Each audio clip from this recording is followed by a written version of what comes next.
नमस्कार दोस्तों, स्वागत है आपका समाचार क्यारी हिंदी न्यूज चैनल में। इस समय पूरे हरियाणा में विधानसभा के उपचुनाव को लेकर के चर्चाएं गर्म हैं और विधानसभा उपचुनाव बड़ौदा की पल पल की जानकारी लेने के लिए दिल्ली से पहुंची है टीम समाचार क्यारी। आज हम आपका परिचय करा रहे हैं एक ऐसे अनुभवी राजनीतिज्ञ से जिन्होंने राजनीति को बड़े करीब से देखा है। वो है गुलशन वीरमानी जी। मैं आपको बता दूं कि गोहाना विधानसभा क्षेत्र से जो निगरानी समिति है उसके संयोजक हैं। चर्चा करेंगे इनके साथ बड़ौदा में क्या होने वाला है और वर्तमान राजनीतिक परिदृश्य के बारे में। सर, स्वागत है आपका समाचार क्यारी हिंदी न्यूज चैनल में। धन्यवाद। बात करें हरियाणा के सबसे हॉट मुद्दे की, बड़ौदा विधानसभा उपचुनाव, सबसे पहला सवाल, गठबंधन का उम्मीदवार कौन हो सकता है बड़ौदा से?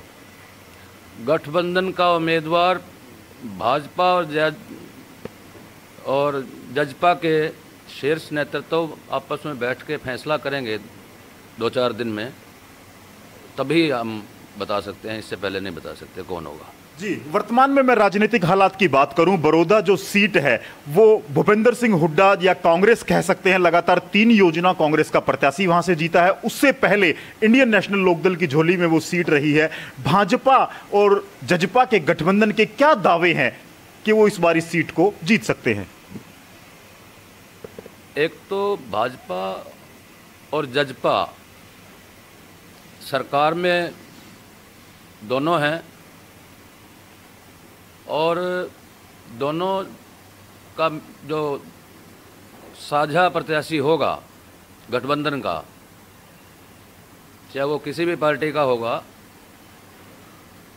जनता में हम जाएंगे विकास के नाम पे, क्योंकि सरकार जो विकास करा सकती है विपक्ष वो नहीं करा सकता। इसलिए हम दावे के साथ कह सकते हैं कि बड़ौदा उपचुनाव गठबंधन का प्रत्याशी ही जीतेगा। विकास के दावों को लेकर के इस बार गठबंधन बड़ौदा में जाएगा जनता के बीच में। एक दिक्कत आ रही है किसान आंदोलन को लेकर के। जिस प्रकार विपक्ष जो है दावा कर रहा है कि जो कृषि कानून है वो किसानों के विरोध में है, सत्ता पक्ष द्वारा बार बार यह दावा किया जाता रहा है कि किसान की आजादी का है। ग्रामीण बहुल क्षेत्र है बड़ौदा, दिक्कतें आएंगी? कोई दिक्कत नहीं आएगी। ये आंदोलन जो है कांग्रेस प्रायोजित है जी, तो हमारी जीत में कोई दिक्कत आने वाली नहीं है। कांग्रेस प्रायोजित आंदोलन है और किसान जो है वो कांग्रेस द्वारा बरगलाए जा रहे हैं, ऐसा दावा अक्सर भारतीय जनता पार्टी के प्रदेश अध्यक्ष ओम प्रकाश धनखड़ द्वारा भी किया जाता रहा है। और आज यहां बड़ौदा पर विशेष निगाह रखने वाले गुलशन वीरमानी जी का भी यह मानना है कि इस तरह के आंदोलन विपक्ष द्वारा प्रायोजित किए जाते हैं। क्या खास ऐसी वजहें रहेंगी बड़ौदा में? क्या मुख्य मुद्दे रहेंगे आपके विकास के अलावा? क्या ऐसी सोच रहेगी कि यहां से गठबंधन का प्रत्याशी जीत हासिल करे? देखिए, हमारे जो मुख्यमंत्री हैं मनोहर लाल जी, उनकी एक स्पष्ट नीति है, हरियाणा एक, हरियाणवी एक, सबका साथ, सबका विकास, सबका विश्वास। और अब जैसे घोषणाएं भी की हैं चुनाव से पहले, आईएमटी बनने जा रही है, जनता बुटाना जो शिक्षण संस्थान है उसको यूनिवर्सिटी का दर्जा देने जा रहे हैं, 2 गर्ल्स कॉलेज, एक भैंसवाल में एक बड़ौदा में घोषणा की है, और भी सड़कें हैं, सिंचाई की व्यवस्था है, दुरुस्त होने जा रही है। और जब हमारा प्रत्याशी यहाँ से जीत के जाएगा तो ये मान के चलो कि जो बड़ौदा हल्का पिछड़ा हुआ था वो अग्रणी विधानसभा क्षेत्र बन जाएगा। बड़ौदा के विकास के दावे को लेकर के भारतीय जनता पार्टी और जजपा का संयुक्त उम्मीदवार इस बार मैदान में होगा। कुछ ही दिनों में प्रत्याशी की घोषणा भी विधिवत रूप से कर दी जाएगी और दावा किया जा रहा है कि मुख्यमंत्री की घोषणाएं, जैसा कि गुलशन वीरमानी जी ने आपको जानकारी दी है कि आईएमटी की घोषणा के साथ कॉलेज की सुविधाएं, जो तमाम तरह की मुख्यमंत्री द्वारा की गई घोषणाएं हैं, क्या जनता उन पर एक बार फिर से विश्वास जता पाएगी या हरियाणा अपने इतिहास को दोहराएगा? उपचुनाव में हमेशा सत्ताधारी दल बढ़त की ओर रहता है। ये सब चीजें, चर्चाएं देखने को मिलेगी आने वाले कुछ दिनों में। लगातार ये चीजें आपको क्लियर होती रहेंगी। हमारे साथ इंद्रजीत वीरमानी जी भी हैं, उनसे भी हम जुड़ेंगे, चर्चा करेंगे।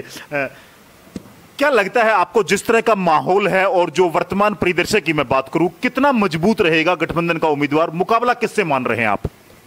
मैं समझता हूं कि हमारा जो गठबंधन का जो प्रत्याशी होगा वो इतना मजबूत होगा कि किसी से हमारा मुकाबला रहेगा नहीं, क्योंकि हमारा जो एक मेन उद्देश्य है आदरणीय मनोहर लाल जी का, भारतीय जनता पार्टी की सरकार का, जजपा का, कि हमें सबका विकास करना है। अगर विकास का एक मुद्दा भारतीय जनता पार्टी और जजपा ने उठाया है तो मैं समझता हूँ इसमें विपक्ष का कोई दावा कहीं रहेगा भी नहीं। जी, आज चर्चा भी है बड़ौदा में स्थानीय उम्मीदवार को लेकर के, जिस प्रकार से चर्चाएं की जा रही हैं, चाहे मैं विपक्ष की बात करूं या सत्ता पक्ष की बात करूं, स्थानीय उम्मीदवार होना चाहिए। आपको क्या लगता है? बिल्कुल, स्थानीय उम्मीदवार वहाँ की परिपाटी को बड़े अच्छी तरह समझ सकता है, वहाँ के लोगों की समस्याओं के बीच का होगा, वो उनके विकास को बड़े अच्छे से अंजाम दे सकता है, उनकी समस्याओं को बड़े अच्छे तरीके से हल करा सकता है। इसलिए मैं समझता हूँ कि प्रत्याशी जो है बड़ौदा हल्का का ही होना चाहिए। जी हाँ, और बड़ौदा हल्का के स्थानीय प्रत्याशी की भी मांग की जा रही है। विभिन्न दल इस ओर भी अपना अपना ध्यान किए हुए हैं। कुछ दिन पूर्व ही यहाँ पर विपक्ष के नेता भूपेंद्र सिंह हुड्डा ने गोहाना में एक प्रेस वार्ता भी की थी और लगातार यहां पर जजपा और भाजपा के द्वारा यहां पर प्रभारी बनाया गया है वर्तमान कृषि मंत्री जेपी दलाल जी को। अंतिम सवाल मैं आपसे जानना चाहूंगा गुलशन जी, जिस तरह के सियासी समीकरण है हरियाणा प्रदेश में, भाजपा का जनाधार घटा है, पिछली बार के मुकाबले इस बार सीटें कम रही हैं। जींद उपचुनाव की सफलता की बात करें या लोकसभा चुनाव की, लगातार ऐसा प्रचारित किया जा रहा है कि भाजपा का जनाधार हरियाणा में घट रहा है, इसका कुछ प्रभाव पड़ेगा? देखिए, सत्ता पक्ष से कुछ नाराजगियां भी हो जाती हैं जी, उम्मीदें बढ़ जाती हैं, अपेक्षाएं, उम्मीदें बढ़ जाती हैं, अपेक्षा ज़्यादा हो जाती है। लेकिन हमारे जो मुख्यमंत्री हैं वो काम में ज़्यादा विश्वास करते हैं, राजनीति कम करते हैं। तो मैं समझता हूं कि बड़ौदा में जो प्रत्याशी होगा, ऐसा प्रत्याशी होगा कि उसके मुकाबले में कोई भी राजनीतिक दल ठहर नहीं पाएगा। वीरमनी साहब, आपने जिक्र किया है विकास का, विकास को लेकर के प्रमुख मुद्दा आपका, आपकी पार्टी का प्रमुख मुद्दा विकास रहेगा। इस समय हम गोहाना में यहां बैठे हुए हैं, क्या विकास को लेकर के आप क्या सोचते हैं, किस तरह का विकास होता है और क्या विकास का आधार क्या है? देखिए, आज से 4 साल पहले नगर परिषद की कमान हमारे पास आई थी, तब से लेके आज तक गोहाना मैं समझता हूँ एक कस्बा था और आज गोहाना ने एक खूबसूरत शहर का रूप ले लिया है। जहाँ गंदगी के ढेर हुआ करते थे, आज वहाँ फूलों की रेहड़ियाँ लगती हैं। तो इसी प्रकार से जैसे गोहाना में हमने स्टेडियम बनाया है, गोहाना की जो नालियाँ थी उनको अंडरग्राउंड कर दिया है, नए नए पार्क बनवाए हैं, गलियां बनवाई हैं, सड़कें मास्टिक की बनने जा रही हैं। और भी आप स्वयं यहीं हो, जाके देख सकते हो। आज से 5 साल पहले का गोहाना और अब का गोहाना आपको बहुत अंतर नज़र आएगा। और इसी प्रकार जब भारतीय जनता पार्टी का प्रत्याशी चुनाव जीत के जाएगा तो जो गोहाना में विकास हमने कराए हैं वही विकास, बल्कि गोहाना से भी ज़्यादा विकास हम बड़ौदा में करवाने जा रहे हैं। स्वच्छता पखवाड़े को लेकर के भी चर्चा करेंगे। इस समय गोहाना की नगर परिषद के चेयरमैन भी हैं। स्वच्छता पखवाड़ा 1 अक्टूबर से 15 अक्टूबर तक पूरे भारतवर्ष में मनाया जा रहा है। इसके तहत क्या क्या प्राथमिकताएं हैं और गोहाना में क्या हो रहा है स्वच्छता पखवाड़े को और विकास को लेकर के? जी देखिए साहब, जब हमें नगर परिषद की जिम्मेवारी मिली तो हमने एक सपना लिया था कि अपनी मातृभूमि को स्वर्ग जैसा बनाना है।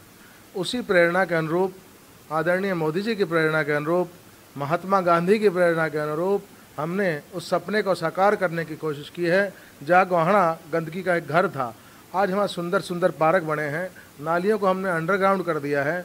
जहाँ हमने स्वच्छता के लिए काम किया वहाँ लोगों को एक स्वास्थ्य भी मिला। जहाँ हजारों केस हर साल डेंगू मलेरिया के हुआ करते थे, आज मैं समझता हूँ कि 10-15 केस भी साल में डेंगू मलेरिया के नहीं रहे। और जहाँ गोहाना ने स्वच्छता में एक नए आयाम छुए हैं, पूरे हरियाणा में उसको दूसरा रैंक मिला है, पूरे हिंदुस्तान में उसको 19वीं रैंकिंग मिली है। आज मैं समझता हूं कि हमारे कर्मचारियों की मेहनत, हमारे स्टाफ की मेहनत और गोहाना नगर परिषद के लोगों का आशीर्वाद और उनका सहयोग जो हमें उस पद पर लेके आया है। और मैं समझता हूं कि आने वाले समय में गोहाना जहां 2nd पोजीशन पे आया है, अगली बार प्रथम स्थान पे आएगा। रोल मॉडल का काम जो आज पूरे हरियाणा में जो कर रहा है वो गोहाना कर रहा है।